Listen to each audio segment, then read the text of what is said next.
Hey everybody, welcome to Campers in RV. Today I have the pleasure of speaking with my good buddy Dale DuBois. Welcome Dale, thanks for coming in. I know it's your day off and everything. What brought you here on your day? I had to get up early today, Bernie. It's been 3 months since I've been doing this, and oh my goodness. I gotta come in, we'll have a chat. Yeah, so 3 months, so that means that you're kind of ish retired? Yeah, I think I'm on that retirement end. I spent 46 years here, so I'm weaning myself off. I'm still listed as an employee part-time and seasonal, so I'm sure I'll be back and working with you guys and during the show and all that stuff. You know, you've been with Campers In for a little while, right? Tell us a little bit about how you got started. 46 years, 46 my goodness. years. I started 19 years old out of high school in small dealership, and you know, the founder just took me under his wing, and then his son that ran the place, Jeff, and right. I found a home. I found a place I enjoyed working, and you know, it wasn't work if you enjoy what you do. Well, tell me a little bit about your relationship with Art initially, because he worked with you side by side virtually, right? Yeah. When I first started, I was working in the parts department, and basically he told me to treat everybody that comes in looking for parts like it was his mother. You know, treat it like it's your mother, and just help them find what they want, solve the problem that they're looking for, and right. And I did that for 7 years until they asked me if I wanted to go into sales, and I said I didn't know anything about sales. And as Arthur said, he says, Dale, do the same thing you did when you were in parts. Just help people solve the problem. If they're coming in looking for an RV and they've never had one, help them find what they want. If they have one and they don't like what it's doing for them and they want to change it, help them change it. And it was that's all I did.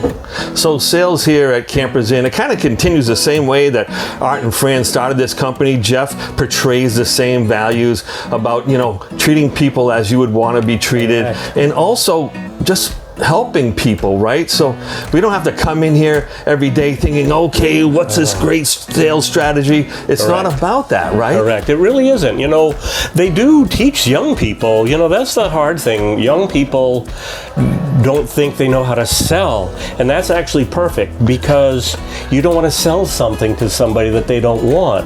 You want to help them buy. And I never considered myself a salesperson. You know, I would just help the next customer. I would say to my wife, and this is no lie, who am I going to meet and what can I help them accomplish today?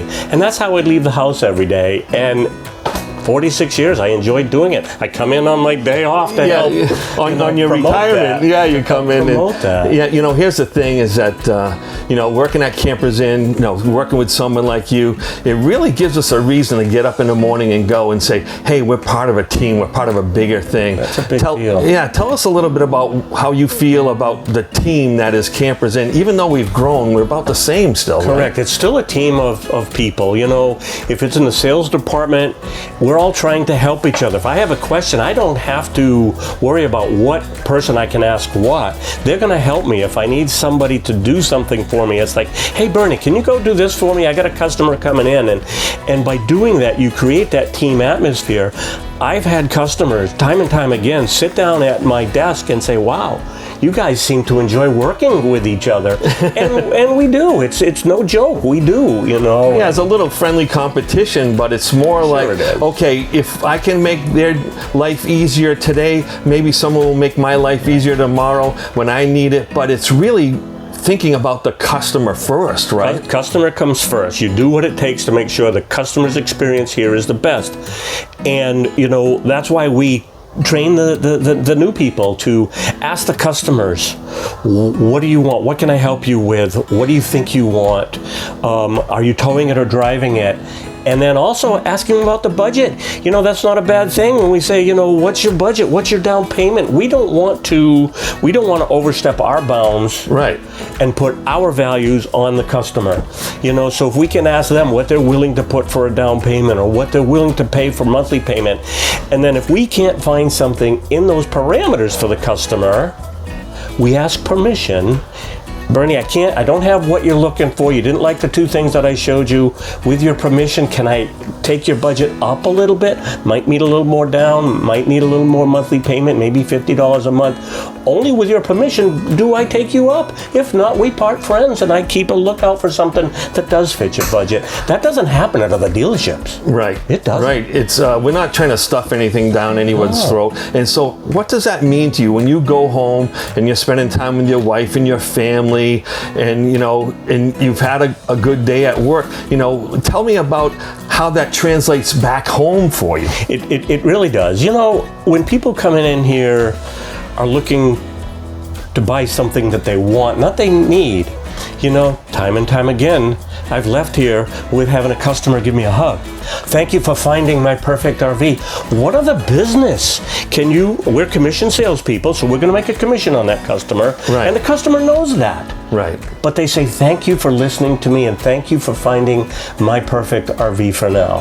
You know, and then, you know, so when I go home, I got 5 grandkids and, you know, I can feel comfortable that I helped a family go camping and it's the neatest thing, and it still makes me happy when that happens, and up until the day one, or you know, when I come back. Yeah, you know, it's amazing, like all the great stories that you bring to us every time we had a meeting. It was just the important connections that you had with Art and Fran and Jeff. I mean, what's your relationship like with Jeff Hirsch? Well, it's funny. So Jeff now is the president of the dealership, but in 1985, when I came into sales in what was then Nashua, he went over to run a store in Kingston. So I didn't work underneath Jeff's roof. Okay. Since 1985 until now.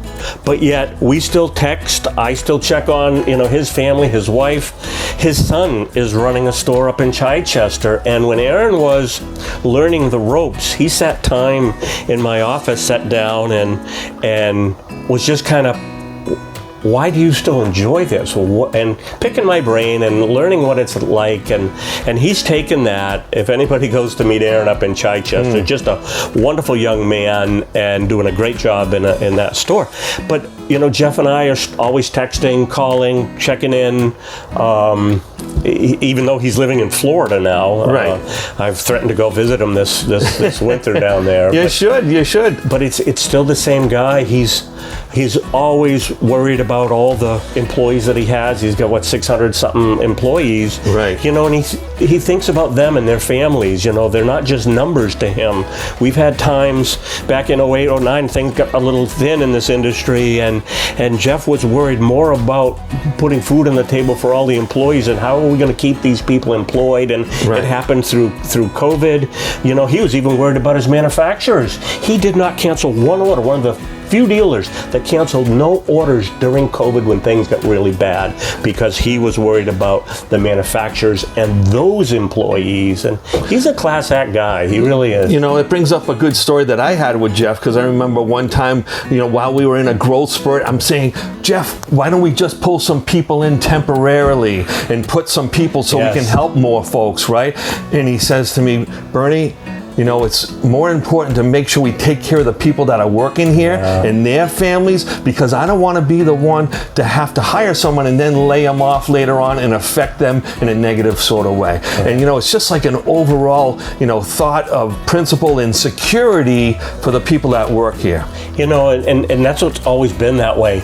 If you do your job, if you treat this like it's yours, you can do it forever. Right. You know, right. I'll stop and pick up a banana peel that somebody threw outside. I didn't throw it, but by picking it up, it just shows my commitment, you know, to the dealership, treating it like it's mine. It's not mine, it's Jeff's, and he's done a wonderful job at it. But you're a big part of that family for sure. And it's obvious that you are, and why that's important to you and to Jeff.